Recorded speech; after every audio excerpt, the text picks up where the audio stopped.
Hello everyone, and welcome to the new video of Global Village. Our today's topic is the Biden administration's first airstrikes on Iranian proxies in Syria, and its impact on the geopolitical paradigm in the region. On the 27th of February, just 5 weeks into his presidency, the US President Joe Biden ordered the US Air Force to carry out airstrikes in Syria. The airstrikes were carried out against the infrastructure of Iranian-backed militant group. The Pentagon says, the airstrikes neutralized multiple facilities, and a border control checkpost used by the militant group. The US President Joe Biden authorized the airstrikes after consulting with the US allies, including coalition partners. The Pentagon spokesperson said, at least 17 members of pro-Iran militant group were killed in the strikes, and several others were injured. The airstrikes were carried out by the F-15s that are stationed on the airbases in southern Iraq. A pair of F-15s flew from an undisclosed airbase in Iraq, and dropped a payload of 8,000 kilograms of Joint Direct Attack munitions on its predefined targets in Syria. The Joint Direct Attack munitions are precision-guided bombs having GPS navigation capabilities. It destroyed 9 facilities and heavily damaging 2 others, rendering both facilities as functionally destroyed. The facilities were at the entry control points on the border, and had been used by the same militia group which the US holds responsible for recent attacks against its interests in Iraq. According to defense experts, the airstrikes were carried out in response to the multiple rockets fired by the Iranian-backed Iraqi militia group at the Green Zone in Baghdad where the US troops are stationed. The Iraqi militia group fired many rockets at the US airbase in Iraq's Green Zone, but no casualties were recorded. The airstrikes comes just days after the Washington hinted possible negotiations with Iran over the nuclear deal. These airstrikes made matters more complicated for the already fragile process. Defense experts believe it will further fuel the escalation between Iranian proxies and the United States and its coalition forces. These airstrikes will have long-lasting implications for the region, which is already burning in the never-ending wars, thanks to US invasion of Iraq back in early 2000s. Russian response to the airstrikes.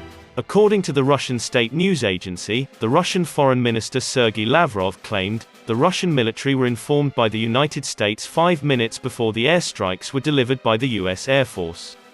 Both powers have agreement on the working mechanism to inform each other few minutes prior of their impending strikes to avoid casualties. Iranian response to the airstrikes. The Iranian Foreign Ministry spokesperson Saeed Khatibzadeh condemned the strikes. He said, the airstrikes are the continuation of constant raids by the Zionist regimes against the Syrian people. He further said that the very presence of US forces on Syrian soil is illegal and illegitimate. They are only in Syria to train terrorists and steal the Syrian oil. Before the airstrikes, the United States had not blamed any specific group for the rocket attacks on their airbase in Baghdad. Neither did they attributed those attacks to any pro-Iranian militant groups in the region. However, the State Department spokesperson Ned Price responded to Iranian spokesperson. He said, "We have stated before that we will hold Iran responsible for the actions of its proxies that attacked the Americans." He further added that, many of these attacks have used Iranian-made, Iranian-supplied weapons. A February 15 rocket attack on coalition forces near the Erbil International Airport in Iraqi Kurdistan killed a civilian contractor and injured 9 others, including 4 American contractors and 1 member of the US military who went through concussion protocol. That day, about 14 rockets were fired toward US and coalition forces in Erbil International Airport in northern Iraq. Another US official said, the Biden administration made it very clear on his Iranian counterpart that we reserve the right to respond in case our forces are attacked in Iraq. Criticism on the airstrikes. The airstrikes swiftly drew criticism from all walks of life. The airstrikes was criticized by the Democratic lawmakers, Republican lawmakers, diplomats, defense analysts and social media users alike. One Democratic lawmaker said, they are concerned that Biden did not ask for the necessary congressional authorization to call for the airstrikes. Another lawmaker stated on the matter, he said, the site that were targeted by the airstrikes were not specifically tied to the rocket attacks. The attacks against US forces were carried out in Iraq while Biden ordered the airstrikes in Syria. This doesn't make any sense at all. Syrian Foreign Ministry spokesperson condemned the airstrikes. He said, the air raids were a cowardly act. he urged the Biden administration not to follow the law of the jungle. "We condemns in the strongest terms this cowardly US attack on our areas near the Iraqi border. We were hopeful that the Biden administration will supposedly stick to international legitimacy, and will not act by the law of the jungle as did by the previous administration." The US has long been criticized for the military intervention in several Muslim-majority countries, such as Iraq, Syria, Afghanistan and Libya to name the few, and imposing regime change, leading to political chaos and instability across the Middle East, Africa and South Asia. One social media user named Justin Amish tweeted, "These strikes are unconstitutional and dangerous. There is no general authority for a president to launch airstrikes, and President Biden hasn't claimed they were necessary to stop an imminent attack.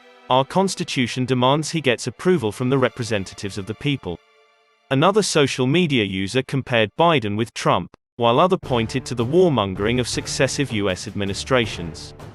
One Twitter user from Iraq pointed out, "These airstrikes will further provoke the situation on the ground, and will be followed by yet more rocket attacks against the US interests in the region." Twitter users mostly from the Muslim-majority countries of Middle East, North Africa, and South Asia have condemned these airstrikes. Joe Biden response to criticism. The US President Joe Biden responded to Iran. He said that Iran should view his decision to authorize airstrikes in Syria as a warning. They should expect consequences for its support of those militia groups that threatens the interests of the United States, or endanger the security of its civilian or military personnel. "Be careful, you can't act with impunity," Biden said when a reporter asked him what message he had intended to send with the airstrikes. The administration officials also defended the February 27 night airstrikes as legal and appropriate, saying they took out facilities that were highly valuable for the Iranian-backed militia groups. The Iranian-backed militia strikes back. On the 3rd of March, the Iranian-backed militia fired 15 rockets on Ain al Asad airbase in western Iraq. The airbase is hosting US and Iraqi military. This rocket attack comes just 6 days after the deadly US airstrikes on the positions of the Iranian-backed militia group. An Iraqi security official spoke on the condition of anonymity. He said, "One Iraqi and 2 US military servicemen were seriously wounded in the attack. Some military installations were also being hit by the rockets, but it did not cause any significant damage." According to defense experts, the rocket attacks on the US bases in Iraq are putting serious pressure on the interests of the United States. One expert said, "The message from Iran and its proxies are clear: leave the region or feel the heat." If the escalation and provocation continues from both sides, it may ultimately bring United States and Iran on the brink of an armed conflict. That's all on this matter for now. You can visit our channel for more such videos. Tell us in the comment section, how do you think will be the impact of these airstrikes on the geopolitical paradigm of the Middle East? Also, don't forget to subscribe our YouTube channel, and press the bell icon to get updates about our future videos. Thank you for watching our video. Have a great day.